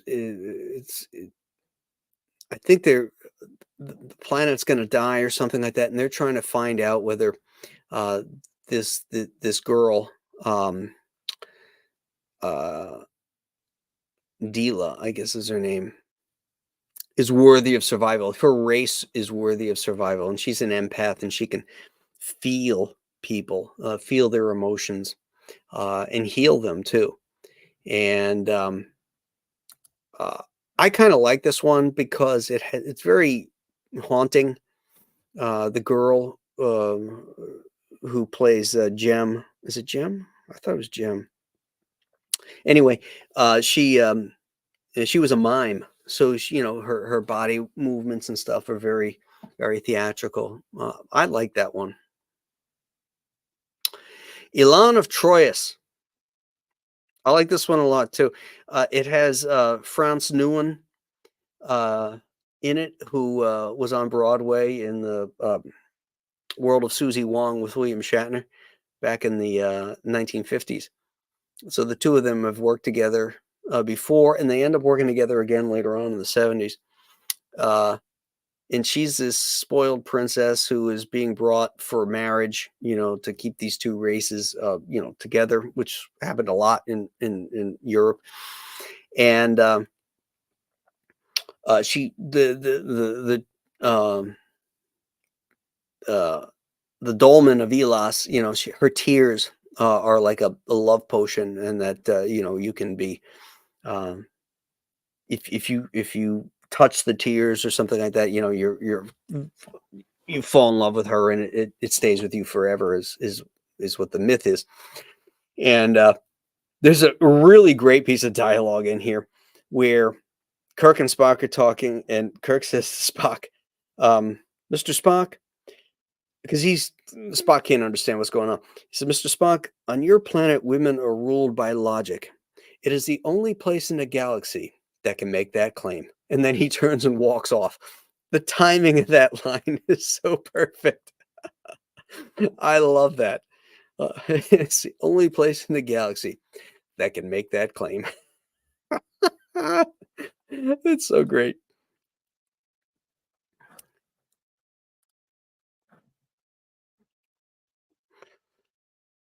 All right, here's another one that I hate.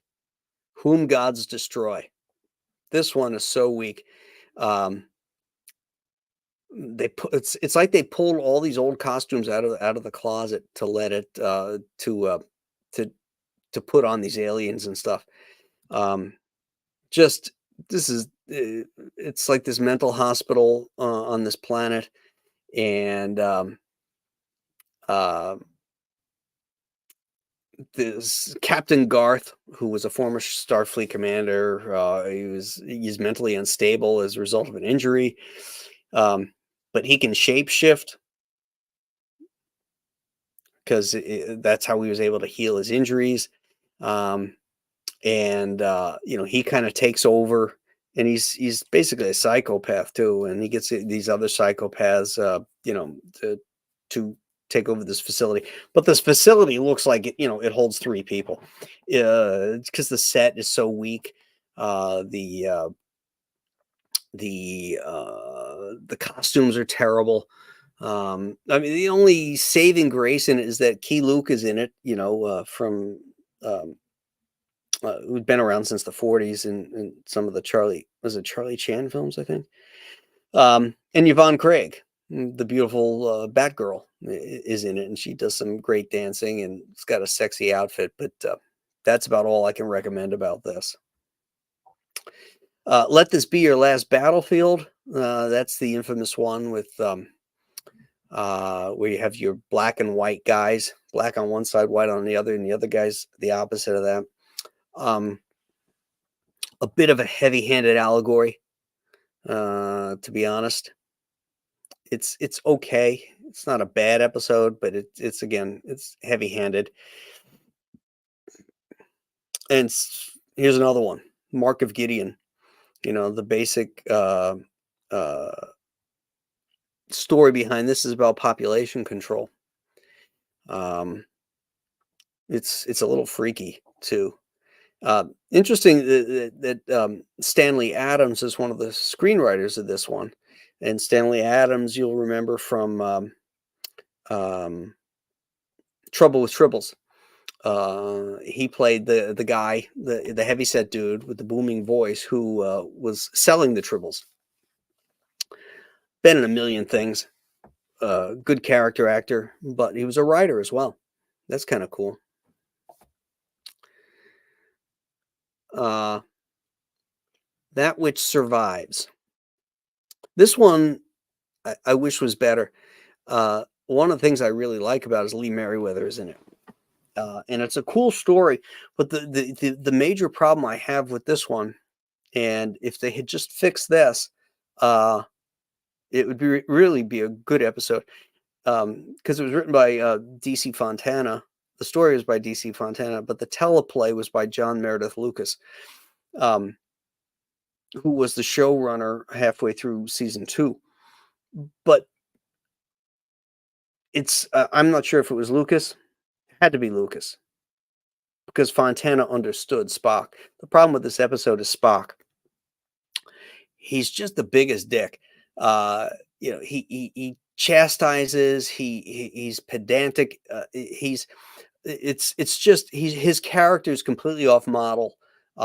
As the Enterprise is being thrown across the universe by this power, and how he deals with Mr. Scott and Lieutenant Uhura is just, it's just completely off model, and it really takes me out of the story. But with the exception of that, the other stuff is kind of cool. Lights of Zatar. There's another one. They must have been hurting for writers, because you've got Stanley Adams stepped in to write an episode, and this one is co-written by Sherry Lewis of Pork Chop fame. As a little boy, I used to watch Pork Chop. Sherry Lewis and Pork Chop, the Lamb. She wrote Lights of Zatar. What is this one here? Oh, yeah. This is the one where now Scotty has this girl that he's really into, and these creatures get into her, and it's like we've never met her before, and now Scotty's sort of got this girlfriend with her. It's again not a good one, as is most of these third seasons. Requiem for Methuselah. This one got enhanced by some of the new special effects, like his castle and stuff kind of look pretty cool. But again, the sets look weak. He's like a, he was the great artists on Earth. He's a guy who's lived, forever. He was a Roman warrior. He was there when Christ was crucified. He was, he wrote, the music that we attribute to Mozart and all this other stuff.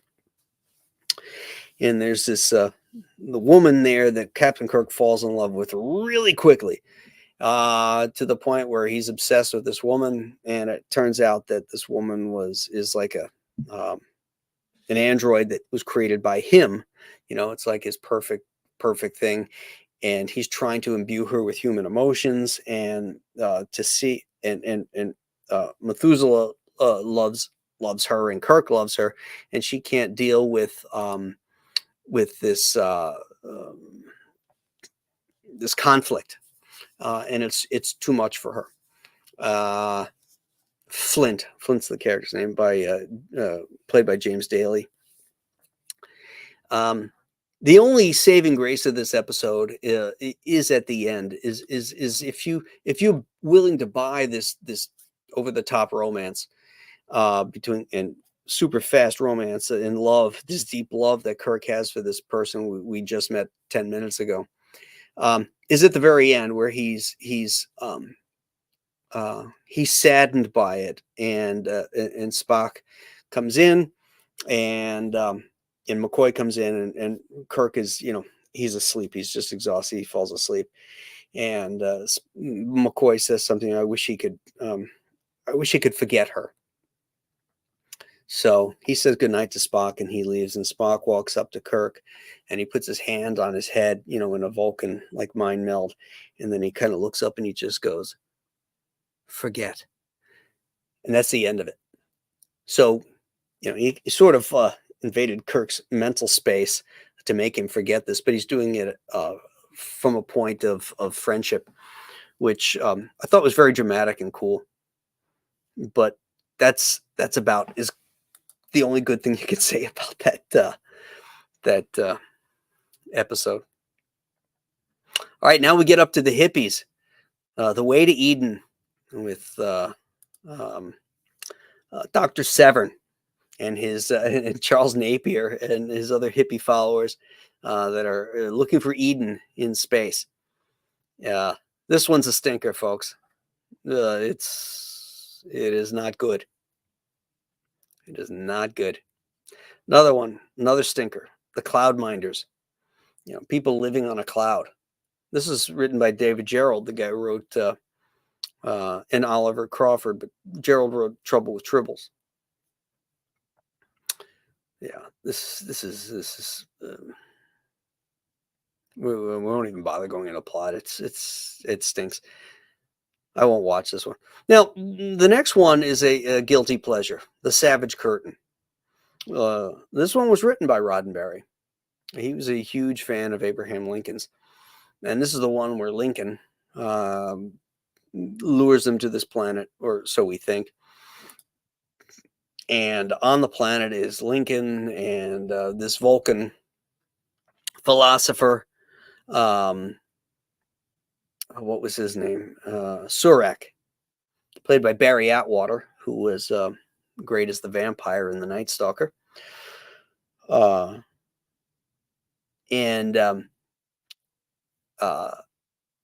These rock creatures want to see, they're basically testing, the humans to find out what they're made of, and morally, and so they've got these other characters on there, from history, Star Trek history, if you will. This Colonel Green guy, and and it's basically good against evil, and they're trying to find out what will win and how they will win. Like I said, this is a guilty pleasure. It's a fun episode. Is it great? No, but it's fun. I like this one too. All of our yesterdays, where they go down to this planet that is at the end of its lifespan, and everybody has gone through this I guess they call it the Atavachron, and this is how they save the population, is that they went back to different parts of their own history to live their lives, and Kirk and Spock and McCoy go back, but they're separated. So Kirk is by himself in another part of history, and Spock and McCoy are back in like an Ice Age part of their history. But in the Ice Age, there is this woman named Zarabeth, played by the lovely Mariette Hartley, who is smoking hot in this episode. And because it's so far back in time, it was before the Vulcans had control of their emotions and stuff, and Spock starts to lose his shit. I think this one is cool because it forces Spock and McCoy together, who sort of have a love-hate relationship. Kirk ends up getting out of his, he's thought of as a witch, and but this is a fun episode. I really like this one a lot. And and Spock, gets his act together when he comes back to the present again, but it's like something they'll never forget, and there's a great line at the end, about, Zarabeth, that he may be thinking of her, but in reality, she's been dead for hundreds of years or thousands of years because, they're back in the presence, which is sort of uh, a very Vulcan way of looking at things. And we finally come to the end. Turnabout Intruder. Written by Gene Roddenberry with a teleplay by Arthur Singer. This is about a jilted lover who takes over Kirk's body. Janice Lester. What a horrible name. I'd heard her already with that name, Janice Lester. This is... Shatner gives an incredible performance in this because he has to play Captain Kirk as if a woman was in his body trying to pretend that she's Captain Kirk. Sounds complicated, and I'm sure it was very hard, but he pulls it off. He does a great job in it. So I have to give this episode props for Shatner's portrayal. But as a story, it's a shame that this incredible TV show had to end on this note, but it did. Sticking them in the Friday night 10 o'clock death slot didn't help. They had a younger audience, and college kids and stuff, and college kids at 10 o'clock on Fridays are not hanging around the dorms. They're out there, looking to party. So there we have it, my friends. We have just covered every Star Trek episode. The writers, the successful scripts, and the unsuccessful scripts. Toxic Dust says, great legs. We must be talking about Mariette Hartley. Yeah, and she had her belly button, had a little belly shirt on too. I like that one.